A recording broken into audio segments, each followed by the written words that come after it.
ನಮಸ್ಕಾರ ಸ್ನೇಹಿತರೆ, welcome back to my channel. Gruhalakshmi 19ನೇ ಕಂತಿನಲ್ಲಿ ಒಂದು ಮಹಿಳೆಯರಿಗೆ ಭರ್ಜರಿ ಗುಡ್ ನ್ಯೂಸ್ ಇದೆ, ತಿಳಿಸ್ಕೊಡ್ತೀನಿ. ಅದರ ಜೊತೆಯಲ್ಲಿ 18ನೇ ಕಂತು ಎಷ್ಟು ಜನರಿಗೆ ಬಂದಿದೆ, ಉಳಿದವರಿಗೆ ಯಾವಾಗ ಜಮಾ ಆಗುತ್ತೆ, ಈ ಎಲ್ಲ ಮಾಹಿತಿಯನ್ನು ಈ ವಿಡಿಯೋದಲ್ಲಿ ಡೀಟೇಲ್ ಇನ್ಫಾರ್ಮೇಷನ್ ತಿಳಿಸ್ಕೊಡ್ತೀನಿ. ಭಾಳ ಉಪಯುಕ್ತವಾದ ಮಾಹಿತಿ, ಹಾಗಾಗಿ ಪೂರ್ತಿ ವಿಡಿಯೋನ ನೋಡಿ. ನೀವೇನಾದರೂ ಹೊಸದಾಗಿ ನಮ್ಮ ಚಾನಲ್ ನೋಡ್ತೀರ ಸಬ್ಸ್ಕ್ರೈಬ್ ಮಾಡಿಕೊಡಿ. ಹಾಗೆ ಎಲ್ಲರೂ ವಿಡಿಯೋಗೆ ಒಂದು ಲೈಕ್ ಕೊಡೋ ಮೂಲಕ ಸಪೋರ್ಟ್ ಮಾಡಿ, ಓಕೆನಾ. ಮೊದಲನೇದಾಗಿ ನೀವು ಸ್ಕ್ರೀನಲ್ಲಿ ನೋಡ್ತಾ ಇರ್ಬೋದು, ಗೃಹಲಕ್ಷ್ಮಿ 18ನೇ ಕಂತು ಮಾರ್ಚ್ 30ನೇ ತಾರೀಕಿಂದ ಜಮಾ ಆಗಲಿಕ್ಕೆ ಶುರುವಾಯಿತು. ಮಾರ್ಚ್ 30ನೇ ತಾರೀಕು ಸಂಜೆಯಿಂದ, ಓಕೆನಾ. ಅಲ್ಲಿಗೆ ನಿಮಗೆ 31/1 ಇವತ್ತು 2ನೇ ತಾರೀಕು, ಅಂದರೆ ಕೇವಲ ಎರಡೂವರೆ ದಿನದಲ್ಲಿ ಸುಮಾರು 50%ಗಿಂತ ಹೆಚ್ಚು ಜನ ಮಹಿಳೆಯರಿಗೆ ಹಣ ಜಮಾ ಆಗಿದೆ. ನಾವು ಕಂಪೇರ್ ಮಾಡಿದ್ರೆ 17ನೇ ಕಂತು 16ನೇ ಕಂತಿಗೆ ಕಂಪೇರ್ ಮಾಡಿ ನೋಡಿದಾಗ 18ನೇ ಕಂತು ಅದಕ್ಕಿಂತ ಫಾಸ್ಟಾಗಿ ಜಮಾ ಆಗಿದೆ. 2 ದಿನದಲ್ಲಿ, ಇವತ್ತು ಹಾಕಿಲ್ಲ ನನ್ನ ಕಮ್ಯುನಿಟಿ ಪೋಸ್ಟು, 50%ಗಿಂತ ಹೆಚ್ಚು ಜನರಿಗೆ ಜಮಾ ಆಗಿದೆ. ಖಂಡಿತವಾಗ್ಲೂ ಇದು ಒಳ್ಳೆಯ ಬೆಳವಣಿಗೆ ಅಂತ ಹೇಳ್ಬೋದು.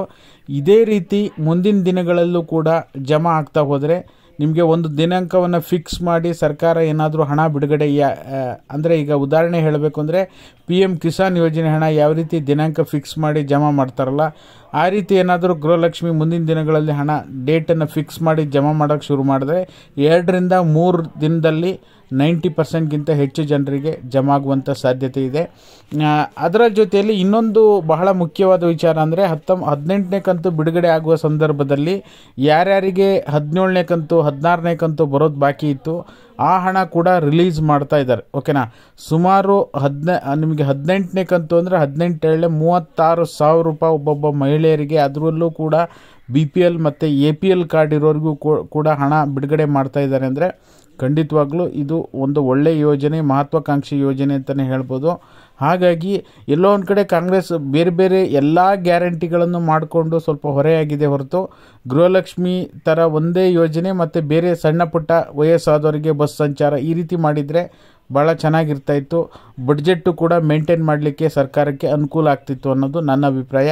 ನಿಮ್ಗೇನು ಅನಿಸುತ್ತೆ ಕಮೆಂಟ್ ಮಾಡೋ ಮೂಲಕ ತಿಳಿಸಿ. ಇನ್ನೂ ಕೂಡ ಕೊಡಗು, ಮೈಸೂರು, ಮಂಡ್ಯ, ಹಾಸನ, ಉತ್ತರ ಕನ್ನಡ ಈ ಜಿಲ್ಲೆಗಳಿಗೆ ಇನ್ನೂ ಕೂಡ ಹಣ ಬರೋದು ಬಾಕಿ ಇದೆ. ನಾನು ನಿನ್ನೆ ಡೀಟೇಲ್ ಇನ್ಫಾರ್ಮೇಷನ್ ಅದ್ರ ಬಗ್ಗೆ ತಿಳಿಸ್ಕೊಟ್ಟಿದ್ದೀನಿ. ಖಂಡಿತವಾಗ್ಲೂ ವೆಯ್ಟ್ ಮಾಡಿ, ಇನ್ನೊಂದು 2-3 ದಿನದಲ್ಲಿ ನಿಮ್ಮೆಲ್ಲರ ಖಾತೆಗೂ ಕೂಡ 18ನೇ ಕಂತಿನ ಹಣ ಬಿಡುಗಡೆ ಆಗುತ್ತೆ. ಇನ್ನು 19ನೇ ಕಂತಿನ ಹಣ ಹಣಕಾಸು ಇಲಾಖೆಯಿಂದ ಮಹಿಳಾ ಮತ್ತು ಮಕ್ಕಳ ಅಭಿವೃದ್ಧಿ ಇಲಾಖೆಗೆ ಟ್ರಾನ್ಸ್ಫರ್ ಆಗಿದೆ. ಹಾಗಾಗಿ ಯಾರು ಕೂಡ ಸುಮಾರು 2,400 ಕೋಟಿ ಹಣವನ್ನು ಏನು ಪ್ರತಿ ತಿಂಗಳು ಜಮಾ ಮಾಡ್ತಾಯಿದ್ರು, ಈಗ 3 ತಿಂಗಳ ಹಣವನ್ನು ಈಗ ಆರ್ಥಿಕ ಇಲಾಖೆಯಿಂದ ಮಹಿಳಾ ಮತ್ತು ಮಕ್ಕಳ ಅಭಿವೃದ್ಧಿ ಇಲಾಖೆಗೆ, ಅಂದರೆ ಈಗ ಕಳೆದ 16, 17, 18, 19 3 ತಿಂಗಳ ಹಣವನ್ನು ಮಹಿಳಾ ಮತ್ತು ಮಕ್ಕಳ ಅಭಿವೃದ್ಧಿ ಇಲಾಖೆಗೆ ಟ್ರಾನ್ಸ್ಫರ್ ಮಾಡಿರೋದ್ರಿಂದ ಈಗ ಶೀಘ್ರದಲ್ಲೇ 19ನೇ ಕಂತು ಅಂದರೆ ಏಪ್ರಿಲ್ 2ನೇ ವಾರದಲ್ಲಿ ಈಗ 19ನೇ ಕಂತಿನ ಹಣವನ್ನು ಬಿಡುಗಡೆ ಮಾಡ್ತೀವಿ ಅಂತ ಸಚಿವೆ ಲಕ್ಷ್ಮೀ ಹೆಬ್ಬಾಳ್ಕರ್ ಮೇಡಮ್ ಮಾಹಿತಿಯನ್ನು ಕೊಟ್ಟಿದ್ದಾರೆ. ಖಂಡಿತವಾಗ್ಲೂ ಮಹಿಳೆಯರಿಗೆ ಬಾಕಿ ಕಂತುಗಳು ಬಿಡುಗಡೆ ಮಾಡ್ತಾ ಇದ್ದಾರೆ. ಇನ್ನು ಅನ್ನಭಾಗ್ಯ ಯೋಜನೆಗೆ ಸಂಬಂಧಪಟ್ಟಾಗ ಹೇಳಬೇಕು ಅಂದರೆ ಇನ್ನು ಜನವರಿ ತಿಂಗಳ ಹಣ ಒಂದು ಬಿಡುಗಡೆ ಆಗಬೇಕು. ಡಿಸೆಂಬರ್ ತಿಂಗಳ ಅನ್ನಭಾಗ್ಯ ಹಣ ಪ್ರತಿದಿನ ಜಮಾ ಆಗ್ತಾ ಇದೆ. ಜನವರಿ ತಿಂಗಳ ಹಣ ಕೂಡ ಶೀಘ್ರದಲ್ಲೇ ಜಮಾ ಆಗುತ್ತೆ, ಓಕೆನಾ. ಇದಾಗಿತ್ತು ಈ ಕ್ಷಣದ ಮಾಹಿತಿ. ಈ ಕ್ಷಣಕ್ಕೆ ಏನಿದೆ ಅಪ್ಡೇಟು ಕೊಡೋಂಥ ಕೆಲಸ ಮಾಡಿದ್ದೀನಿ. ವಿಡಿಯೋ ಇಷ್ಟ ಆದರೆ ಲೈಕ್ ಮಾಡಿ, ಶೇರ್ ಮಾಡಿ, ಸಬ್ಸ್ಕ್ರೈಬ್ ಮಾಡಿ. ವಿಡಿಯೋ ನೋಡಿದ್ದಕ್ಕಾಗಿ ಧನ್ಯವಾದಗಳು. Thank you so much for watching.